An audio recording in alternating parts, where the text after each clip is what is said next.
Now, both Ferraris have taken new power units, some electrical and engine elements for the race tomorrow in Jeddah, Corniche Circuit. And if you watch my last video, you would understand some of the things I spoke about Mercedes car. And I like it as Toto Wolff came out and he agreed that W14 is a mess up. They can't find the problem. They've tried everything. There's performance in the car, but they cannot just find the performance. Like I said, from our own analogy here, from what we looked at, we believe the flaw, the front wings and the front suspension are what the problem of that car is, because every other thing is perfect. Welcome to Exxon F1, also known as Formula 1 Column Africa. My name is Ashfesolu Adamlari. I'm a mechanic. Let's go on this ride. The two Ferraris have taken new power units as a precaution for tomorrow's race. And I'm like, what is happening? There are going to be so many penalties for them this season if they start taking new power units, new this, new that. And the first practice today and second practice, I noticed they turned down their engine because they are trying to see how well they can perform at low speed, because it's not normal for the Haas to be topping the Ferraris. It's not normal. The Ferrari has a very good car this season. They have the budget to build a very good aerodynamic car, not like the same budget that Mercedes have, and they've built something they don't understand. It's crazy for Mercedes, you know. Now, Haas keeps beating them and keep putting them in a space, and looking at it, you know, they really tuned down the engine just for them to be in that space, because that was not the case in Bahrain. Haas team has not recorded any engine failure. That's the customer team. They've not recorded any engine failure, or ICU, or any electrical failure, which is good for Ferrari. But as a precaution, they had to take up new power units for both Carlos Sainz and Charles Leclerc. But what we are looking at is there's a possibility they repair or they refurbish those engines going through the season, and if there's no possibilities, those engines will still give them problems. They have to take penalties while they improve their engine. They have to take penalties. And as you know, for over 10, 12, 13 years, the person that wins the first race of the season probably, and most times, have not won the championship. So Ferrari still believe they're in the game. Moving on from Ferrari, we go to Aston Martin.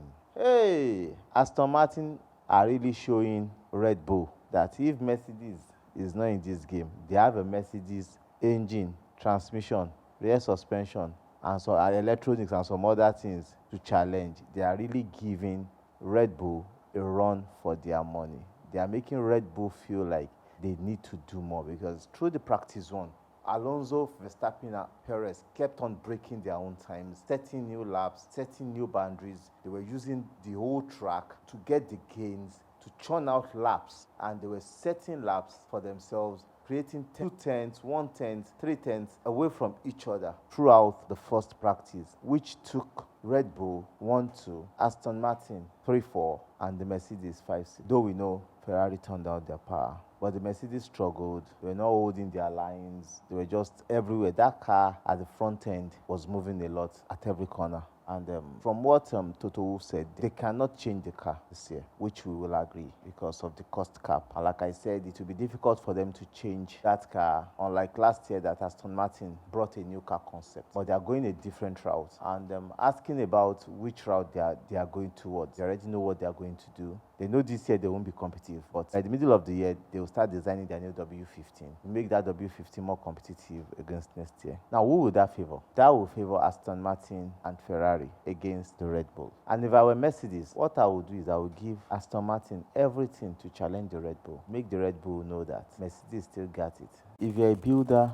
if you're an art collector, if you have a showroom, Pen Rated is the best place to get the artworks you need for your new buildings, for your art collections, for your showroom, for your exhibition. Pen Rated Art have one of the best murals, mosaic works, and different art patterns in Nigeria presently. And it's somebody that you can communicate with, talks to you, you tell him what you want, and he will bring the reality out for you. To contact Pen Rated Art, his number is right up here, and you can also go on social media links that are pasted right up here. So check out some of his works. Thank you. Teams Gadget. Teams Gadget is for those of you that cannot easily go to the market to get your phones, your laptops, your accessories. Just place a call through. His phone number is there. It gets you the best. It's your shop plug to get you the best phones, accessories, laptops, games, and other accessories for your computer, gaming experience. Contact Teams Gadget and you get them for you.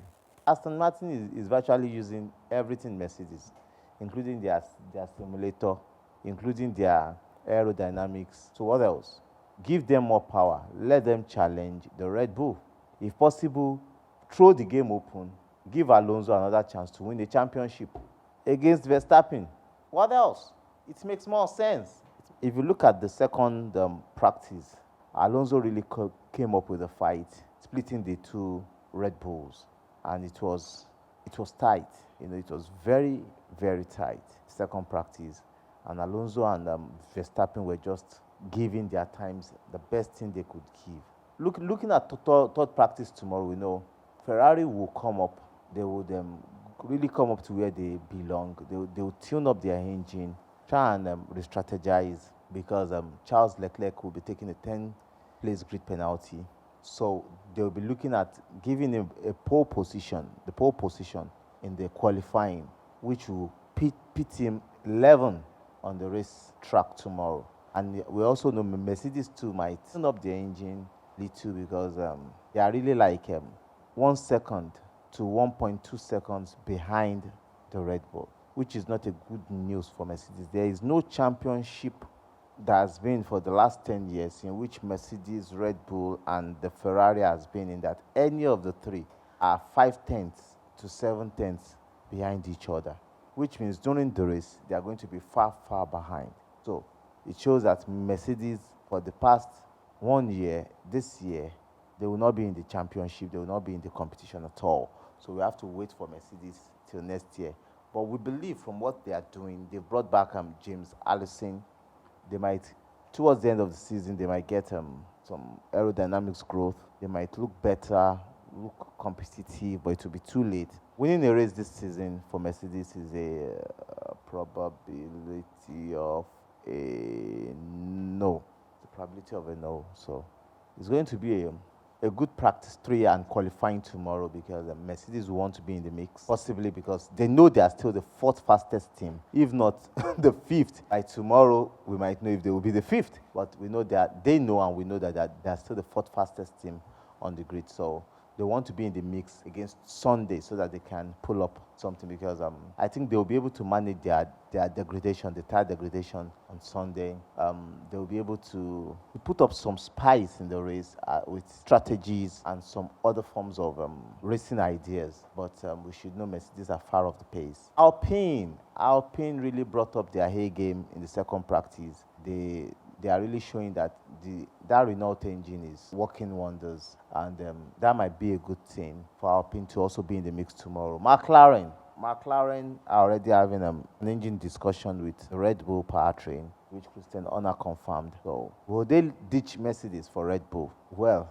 that would be a very difficult question for them to answer, because if Aston Martin and Williams, which is one of the worst team on the grid for the past 7-8 years, are bolting on the Mercedes engine and transmission, and I think the rear suspension. That's the Williams and the Aston Martin, and they're giving that performance. McLaren need to look inwards. They are the problem of themselves, just like Mercedes is the same problem to itself. They need to look inward why they are going through the stink they are going through now, and we hope they come out of it. And we hope, if they are going for the Red Bull powertrain, they should think very well, because there's no way they'll be getting a Red Bull powertrain and they might be getting help with that. They should know that. 100% they should know that. Mercedes will still give you options. They would help you like they've helped the teams they supply for, like giving some of the engineers to Aston Martin, even to Williams, and whenever they have problems, they can call on Mercedes. I'm not sure that will happen with Red Bull. I'm not sure. The Alpha Tauris too showed they were in the mix. One of the best midfield teams today, throwing up different times to challenge the midfield. And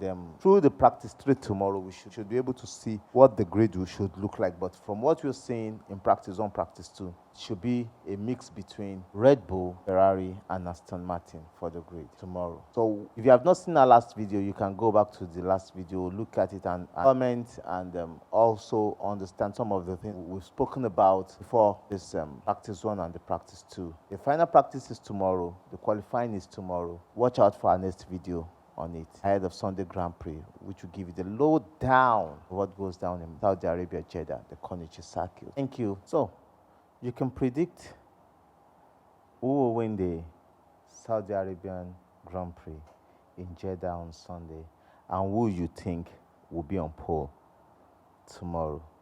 Thank you for watching this video. We love you. At Exxon F1, our main aim is to bring you the knowledge of Formula One, educate you, bring you the races, how it goes down, help you to understand it more. On our shorts, you'll be seeing some educational terminologies and words that are used during the race that you might not understand. And our long goal is to bring a Formula One race to Africa, possibly Nigeria, and also to educate people and to help in the knowledge transfer of getting Nigerians into some part of Formula One, the racing, which will take a long time because we need to have good karting category to challenge, to get drivers from the karting categories into the small formulas, the Renault formulas, Formula 4, and other formulas, because before we can get a driver to Formula 1. That might take a long time, but that is our goal, to be the bridge to help people realize their dream in Formula 1. Some people may not even know that is where they are meant to be, but our own main aim is to help them to navigate and realize that goal, and also to help people to grow in the engineering, the other administrative aspect of the game. If possibly a billionaire in Nigeria want to buy to buy a team in Formula One or be one of the sponsors, so that they can see that we have the quality hands that will do it, which will also help in aiding how our engineering develop as a nation, because with young people, young graduates, or young entrepreneur, young engineers learning the engineering of Formula One, the CFD, the fluid dynamics, and all the parts of Formula One, we'll find ourselves growing in car development, because the cars you see today, most of the technologies are well tested in Formula One before they become today's technology. And if you have people there, it will help our technical know-how to build good mechanics, good engineers, and it also promotes the revenue generation for a nation. It's part of our dream to bring karting, to bring this race to Nigeria and to Africa also, and to help a young African, to help a young African to realize his dream, not just in Formula One, but being an engineer and being part of this world. It will also create a lot of employment for a lot of people, and this will take a lot of people out of the street. That is our main aim. That is why we have this channel. If there's a way you can support, we'd love you to come on board, work with us, and we'd love to work with you. Thank you.